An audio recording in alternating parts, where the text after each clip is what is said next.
الأقرب منكم في رمضان. صيام أن تتوفر حسنات فيه الشروط رمضان. التالية. وما هي مبطلات الصيام؟ السلام عليكم ورحمة الله تعالى وبركاته. أعزائي الكرام، ومرحبا بكم مجددا في برنامجنا الجديد حسنات رمضان، الذي سنتحدث فيه طيلة هذا الشهر الفضيل عن حسنات رمضان وكيفية اكتسابها مع ياسر. رمضان مبارك. برنامج جديد سيرافقكم خلال رمضان من خلال مواضيع عديدة، منها صلة تناول الرحم، الطعام والشراب فضل القرآن في رمضان، أو خطأ، التدخين سواء كان عمدا أو خطأ. نعم، وما هي شروط الصيام؟ يشترط لصحة الصيام أن تتوفر فيه الشروط التالية: الإسلام، فلا يصح صيام الكافر; البلوغ، فلا يصح صيام الصبي.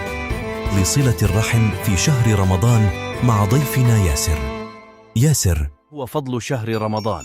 للصوم فضل عظيم في الإسلام، فهو يكفر الذنوب ويزيد من إيمان المسلم.